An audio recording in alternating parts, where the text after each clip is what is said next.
Hi students, இப்போ நம்ம வந்து பாத்தீங்க அப்படின்னா 50 days challenge ஓட 9th டேக்கான ஷெட்யூலுக்கு வந்துட்டோம். சோ இது வந்து 12th physics, அதாவது ERBL, government school, matriculation school, Tamil medium and English medium ஸ்டூடண்ட்ஸ்க்கானது இல்லையா?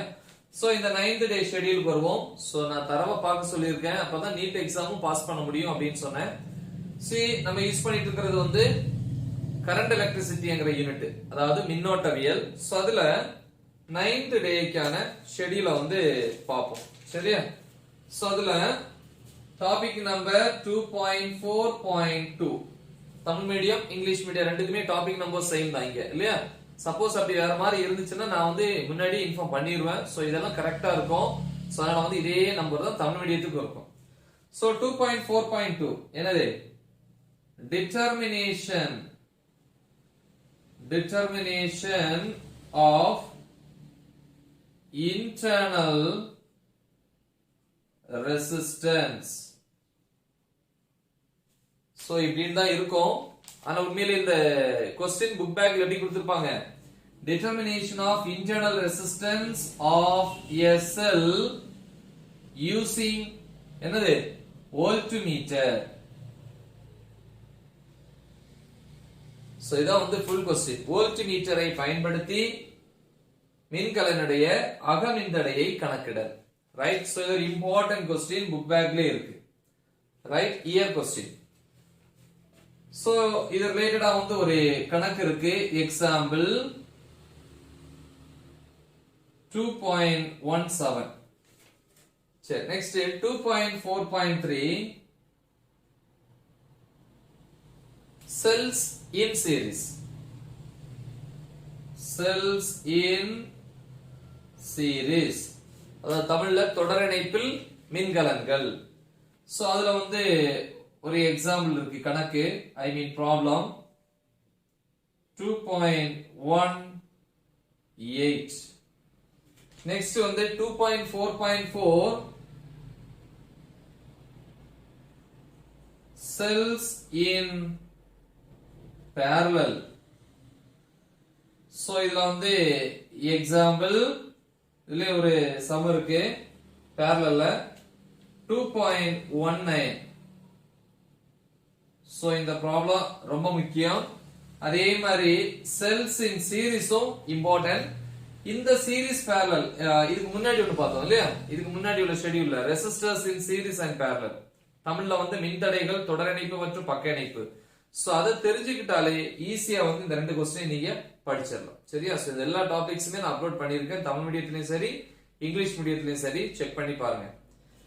So next 2.5.1 Kirchhoff's first rule. Kirchhoff's first rule 2 mark கேட்டகரியில கேட்பாங்க. சோ இது புக் பேக்ல இருக்கு அந்த क्वेश्चन. இதுல வந்து ஒரு எக்ஸாம்பிள் இருக்கு இல்லையா? Example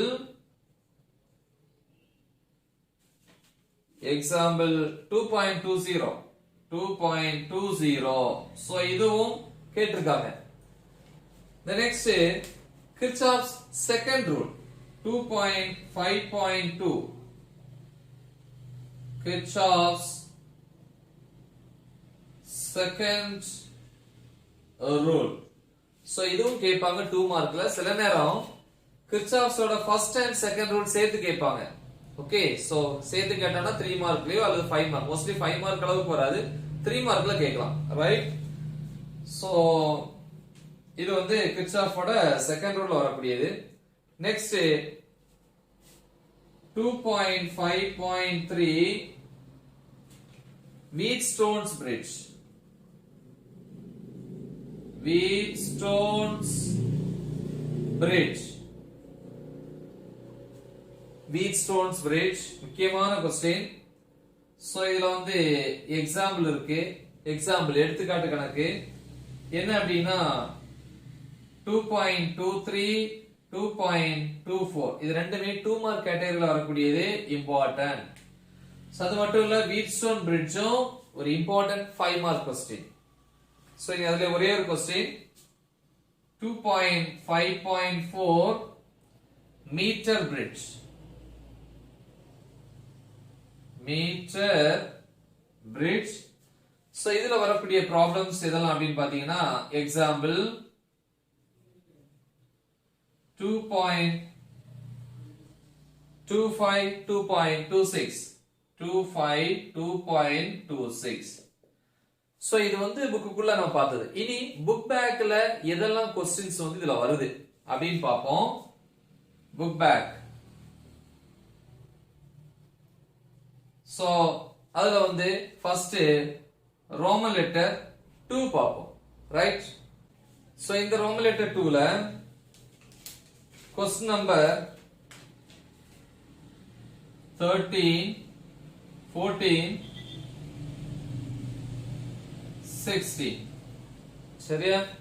So 13 and 14 important. Then Roman letter 3 long answers நெடுவினாக்கள்.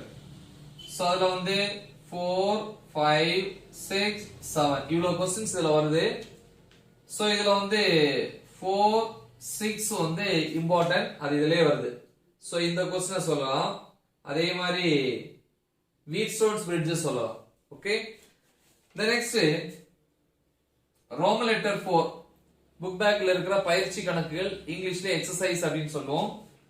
So அதுல வந்து 9 10 12 13 and 14. சோ இவ்வளவு அதுல இருக்கு இல்லையா? 9 10 12 13 14. சோ இது வந்து 9th டேக்கான ஷெட்யூல். சோ நல்லா தெளிவா பாருங்க, எழுதி பாருங்க, பிராக்டிஸ் பண்ணுங்க, உங்க ஃப்ரெண்ட்ஸ்க்கு இதை மறக்காம ஷேர் பண்ணுங்க. All the best. Thank you.